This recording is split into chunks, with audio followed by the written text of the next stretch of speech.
Hello students, I hope you're doing great.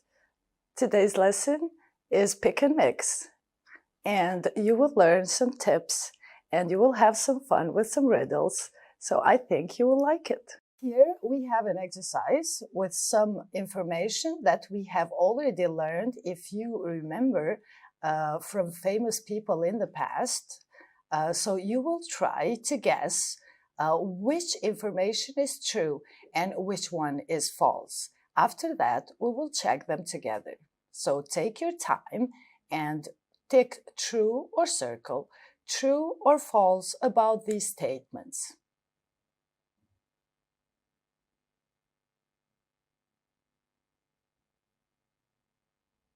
Okay, let's see if you got them right.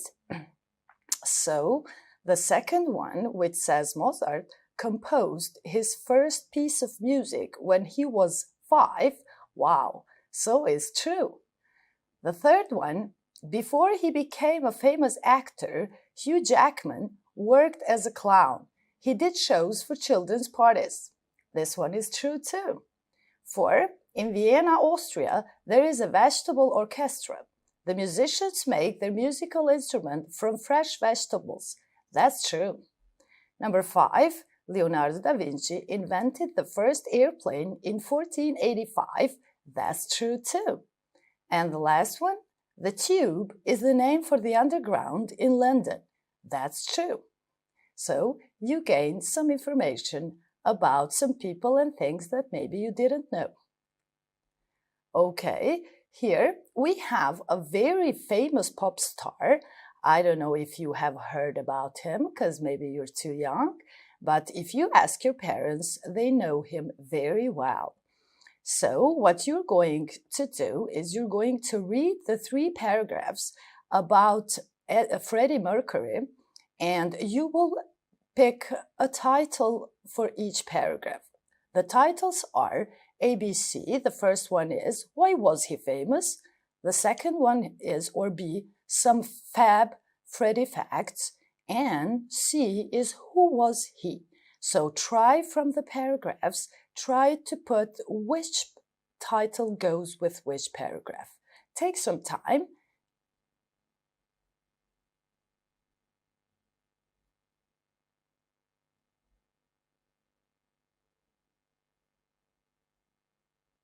Okay, probably you scanned the paragraphs. And let's see, what does each paragraph talk about? Okay, so the first paragraph talks about Freddie Mercury. So who was he? The second one talks about why was he famous? And the third one talks about some fab Freddie facts. Okay, probably now you learned something about Freddie Mercury, which was a very, very famous singer. And maybe you know the Bohemian Rhapsody, which said, and also, we are the champions. So this is the song, the famous one, that he sang. Okay, do you like riddles? I think you do. So here we have 4 riddles that you will try to figure out and to tell what does each of them hide. So the first one is, when were Christmas Day and New Year's Day in the same year? What do you think? When were Christmas Day and New Year's Day in the same year? Okay, the second one is, Clara Clatter was born on 27th of December, but her birthday is always in the summer. How is this possible? The third one, Mary's father had 4 children. 3 of the children's names were Nana, Nene, and Nini. What was the 4th child's name? Okay, number 4. A cowboy left town on Friday and arrived in another town on Saturday. He stayed there for 3 days. He then left the town on Friday. How is this possible?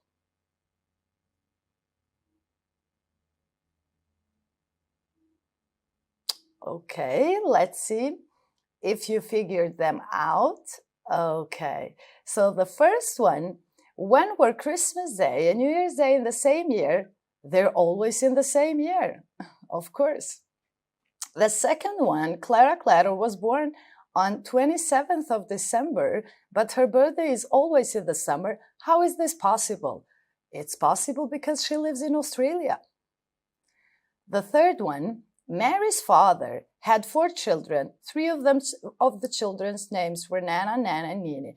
What was the 4th child's names? Of course, it's Mary. And the last one, which was, I think, more difficult, or the most difficult one, a cowboy left town on Friday and arrived in another town on Saturday. He stayed there for 3 days. He then left the town on Friday. How is this possible? Of course, it's possible because Friday is the name of the horse. So if you like riddles, you can also Google and find some more because they're good brain teasers. Another tip for today that I would like to tell you or teach you is the time capsule. I don't know if in our culture we do time capsules actually, but in some other places people do. And it's very interesting, and it's something that after some years, when you take it and see what experiences have you had, so it's a great thing if you do it. Let's see the tips that teach us how to make a time capsule. So a time capsule helps you remember your history, right? Make your own time capsule. Here's how. So first of all, of course, you need some materials. So you need a metal box, some plastic bags, a sticky label, a pen, some paper, and your special things that you want to put in, right? So open the box and choose the things to put inside. For example, you can choose a CD of your favorite music, your favorite toy, maybe some family photos, friends photos, a magazine, a newspaper, a DVD. So you pick what you would like to remember or to leave it in your time capsule box. So the next step is you write a few sentences about each thing in order when you open it after a few years to know what does each of them represent. So this was a present, for example, from my grandma. It was my favorite toy. The next step is put all the things in plastic bags in order to store them, right? Not to damage. And put them inside the box. Then close the box, stick a label on top of your box, and write your name and the year. So choose a secret place and hide your box. You can choose a secret place, for example, you can bury it in your garden, or you can choose a secret place in your house too, right? Don't open your box for a long time. So after 5 or 10 years, when you open it, you will remember all the memories that you experienced actually some years ago. So here were some tips about how to make a time capsule. Okay, students, this was about today's video. I hope you liked the tips that I gave you. Thank you for your attention.